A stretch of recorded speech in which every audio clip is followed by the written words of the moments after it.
नमस्कार दोस्तों, मेरा नाम मोहम्मद अकरम है। मैं रोज कोशिश करता हूं आपके बीच एक बड़ी खबर लेके आऊं। जैसा कि प्रधानमंत्री नरेंद्र मोदी ने यूपी चुनाव के बाद कहा था कि 2022 में पता चल गया कि 2024 में कौन आ रहा है। तो क्या राहुल गांधी सच में 2024 में प्रधानमंत्री नरेंद्र मोदी के सामने खड़े हो पाएंगे या कांग्रेस पूरी तरीके से खत्म हो जाएगी? क्योंकि हाल ही के हालात को देखा जाए अगर तो कांग्रेस सिर्फ 2 राज्यों में सिमटी हुई दिखाई दे रही है। छत्तीसगढ़ और राजस्थान में ही कांग्रेस की सरकार है। जहां पूरे देश में कांग्रेस का नाम था, आज सिर्फ नाम मात्र पार्टी बन के रह गई है।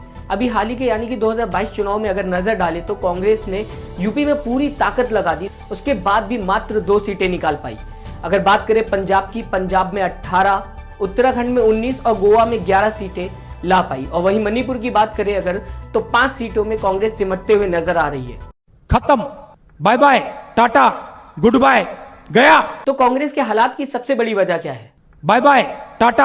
आज के हालात पे अगर नजर डाला जाए तो पार्लियामेंट में अगर कोई भी बिल पास होता है तो विपक्ष की भूमिका निभाते हुए कोई नजर नहीं आता और ना ही विपक्ष की कोई आवाज होती है। फिर चाहे वो सीए एनआरसी की बात कर ले, चाहे किसान आंदोलन की बात कर ले, जिसको लेके लगातार किसान 1 साल से ज्यादा प्रदर्शन करते रहे, जिसका नाम देश और दुनिया भर में भी हुआ।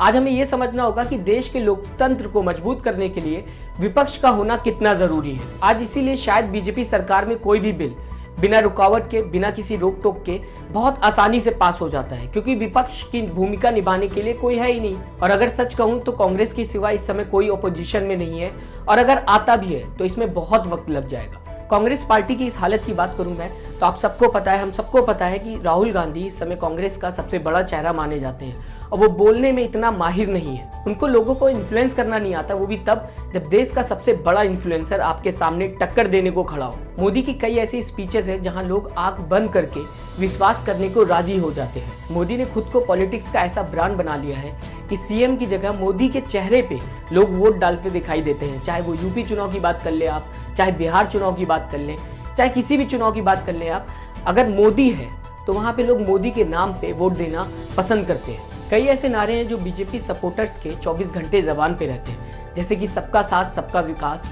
मोदी है तो मुमकिन है। तो वहीं दूसरी तरफ अगर बात कर ले तो राहुल गांधी अपनी इमेज को बचाने में भी पूरी तरह से नाकामयाब दिखते हैं। ऐसी मशीन लगाऊंगा, इस साइड से आलू घुसेगा, उस साइड से सोना निकलेगा। कई बार राहुल गांधी की वीडियोस को एडिट करके सोशल मीडिया पे डाला गया, लेकिन जिसके बाद भी कांग्रेस ने कोई रिएक्शन नहीं दिया, सामने आके उसका जवाब नहीं दिया। उसका नतीजा यह है कि राहुल गांधी की अगर किसी से बात करें तो वो ये कहता है राहुल गांधी को राजनीति विरासत में मिली, उनका कोई खुद का स्टैंड नहीं है। तो वहीं बीजेपी किसी भी चुनाव में अगर देखा जाए तो पूरा दम लगा देती है। बीजेपी का हर एक नेता सड़क पर आकर वोट मांगते हुए दिखाई देता है। फिर चाहे बिहार चुनाव की बात कर ले, चाहे बंगाल चुनाव की बात कर ले, चाहे हाल ही में हुए यूपी चुनाव में जहाँ पे अमित शाह रोड पे उतरकर हर घर में जाके वोट मांगते हुए दिखाई दे रहे थे। पीएम मोदी दिखाई दे रहे थे, योगी आदित्यनाथ दिखाई दे रहे थे। फिलहाल किसी और पार्टी में ये देखने को आपको नहीं मिलेगा। हर पार्टी का अगर देखा जाए तो ज्यादातर एक ही चेहरा है। चाहे समाजवादी पार्टी की बात कर ले, चाहे टीएमसी की बात कर ले, आम आदमी पार्टी की बात कर ले, कई पार्टीज हैं जिसको लेके कहा जाता है कि उस पार्टी में एक ही नेता है जो लोगों के बीच जाता है और जो कहता है कि मेरी पार्टी को जिता दो, जो उस पार्टी को रिप्रेजेंट करता है। और बीजेपी में कई चेहरे हैं, जैसे कि अमित शाह, योगी आदित्यनाथ, प्रधानमंत्री नरेंद्र मोदी, स्मृति ईरानी, राजनाथ सिंह और कई ऐसे चेहरे हैं जिनको आपने देखा होगा और आप उनका नाम भी जानते होंगे। क्या किसी और पार्टी में इतने स्टार चेहरे हैं? शायद नहीं। कांग्रेस इतनी पुरानी पार्टी है, लेकिन गांधी के सिवा किसी और को कांग्रेस का फेस नहीं बनाया है, ना ही स्टार फेस बनाया है, ना ही कोई फेस ऐसा है जो जनता के बीच में जाके कह सके हाँ मैं भी कांग्रेस को रिप्रेजेंट करता हूँ, मैं गांधी नहीं हूँ। लेकिन अगर सच कहूँ तो समाजवादी का अगर नाम लूँ, टीएमसी का नाम लूँ और कई अन्य पार्टियां हैं जिसको सुनने के बाद आपको लगेगा कि हाँ इनका भी एक ही चेहरा है जो लोगों के सामने जाता है और उनसे वोट मांगने की या ये कहिए कि लोगों को इन्फ्लुएंस करने की कोशिश की जाती है।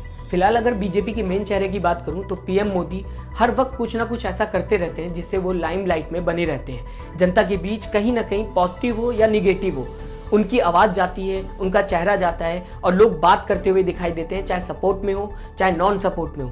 लेकिन उनकी बात जो है वो जनता हमेशा 24 घंटे करती रहती, कहीं ना कहीं होती रहती है। प्रधानमंत्री मोदी कभी एक्टर्स की मीटिंग बुलवा लेते हैं, तो कभी दाढ़ी बढ़ाते हुए दिखाई देते हैं, तो कभी मोर को दाना देते हुए दिखाई देते हैं, तो कभी सेल्फी लेते हुए दिखाई देते हैं, कभी पहाड़ों पे जाके फोटो खिंचवाते हुए दिखाई देते हैं। इससे लोगों के बीच में, खासकर बीजेपी समर्थक की बात करूं तो उनके बीच में ये बने रहते हैं। और साथ ही साथ अगर नॉन सपोर्टर्स की भी बात करूं, उनके जहन में भी कहीं ना कहीं प्रधानमंत्री नरेंद्र मोदी की हर एक बात रहती है। फिलहाल बीजेपी कुछ ना कुछ करती रहती है, और अगर कांग्रेस की बात करें तो चुप रहने की वजह से कहीं ना कहीं लोगों के दिमाग से कांग्रेस खत्म होते हुए दिखाई दे रही है।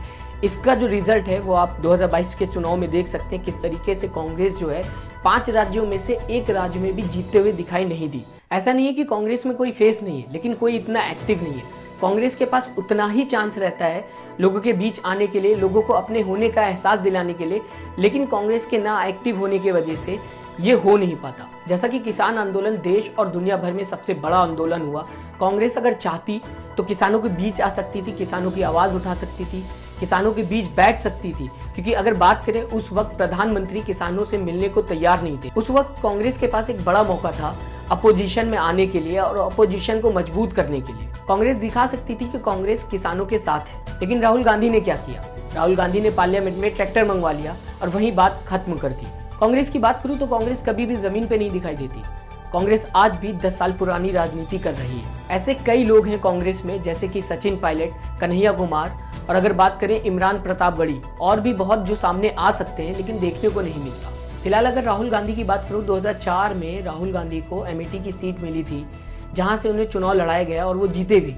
लेकिन उसके बाद वो वहां पे इतना एक्टिव नहीं दिखे, लग रहा था कि उन्हें जबरदस्ती वहां से नेता बना दिया गया हो। तो वहीं अगर स्मृति ईरानी की बात करूं मैं, तो उन्होंने जीतने के बाद वहां का पूरा चेहरा बदल दिया। Rahul Gandhi main stream media में एक्टिव नहीं दिखते। तो अगर सोशल मीडिया की मैं बात करूं तो उसमें भी वो कोई खास एक्टिव नहीं है। मैं मानता हूं कि मेन स्ट्रीम मीडिया बायस्ड हो सकता है, मेन स्ट्रीम मीडिया एक तरफा हो सकता है, लेकिन इस वक्त देश में कई ऐसे मीडिया चैनल्स हैं जो सोशल मीडिया प्लेटफॉर्म पे लगातार लोगों के बीच बने हुए हैं और देश के मुद्दों पे वो अपनी आवाज रख रहे हैं। ऐसे में राहुल गांधी वहां जा सकते हैं, अपना विचार दे सकते हैं, उन्हें बता सकते हैं कि उनके मन में इस समय देश को लेके चल क्या रहा है और कांग्रेस क्या सोच रही है, कांग्रेस का आने वाला प्लान क्या है। फिलहाल इन सारे मुद्दों के बीच कांग्रेस अगर चाहे तो लोगों के बीच में आ सकती है, प्रदर्शन कर सकती है। देश में ऐसे कई मुद्दे हैं, जैसे कि युवा बेरोजगार है, वो देश में सबसे बड़ा मुद्दा चल रहा है। अगर बात करें पेट्रोल की बात कर ले, गैस की बात कर ले, महंगाई लगातार आसमान छूते हुए नजर आ रही है, जिसको लेके कांग्रेस लोगों के बीच में आ सकती है, विपक्ष की भूमिका निभा सकती है। अगर इन मुद्दों पे कांग्रेस एक्टिव हो जाए तो कांग्रेस अपने आज के हालात को बदल सकती है।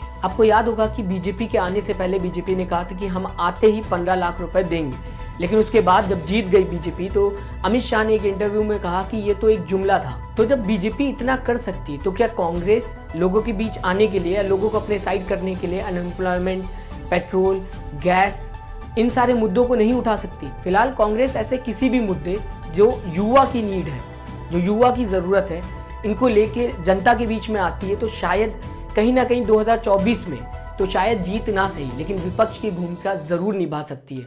आप हमें कमेंट करके जरूर बताइएगा आपको क्या लगता है, अगर राहुल गांधी या कांग्रेस पूरी तरीके से एक्टिव हो जाते हैं और लोगों के बीच में आके इन सारे मुद्दों पे अगर वो अपनी आवाज़ उठाते हैं, तो क्या वो सच में 2024 से पहले, क्योंकि काफ़ी कम वक्त बचा है 2024 में, और 2022 में जैसे कि प्रधानमंत्री नरेंद्र मोदी ने कहा और हम सबको पता है कि यूपी एक अहम सीट है 2024 जीतने के लिए, इसमें बीजेपी जीत चुकी है। तो क्या सच में राहुल गांधी इन सारे मुद्दों पे अगर लड़ते हैं या कांग्रेस लड़ती किसी और चेहरे को लाके, तो क्या वो 2024 में जीत पाएगी? आप अपना कमेंट जरूर दीजिएगा, आप अपनी राय जरूर रखिएगा। आपको क्या लगता है कांग्रेस की हार की सबसे बड़ी वजह क्या है और क्या क्या मुद्दे हैं जिनको लेके कांग्रेस जीत सकती है? आपका कमेंट मेरे लिए बहुत महत्वपूर्ण है, आपकी कमेंट का मैं इंतजार करूंगा। कल फिर आऊंगा एक नई खबर के साथ, एक बड़ी खबर के साथ। तब तक के लिए अपना ध्यान रखें, अपना ख्याल रखें। नमस्कार। चैनल को लाइक, शेयर एंड सब्सक्राइब करें और बेल आइकन दबाना ना भूलें।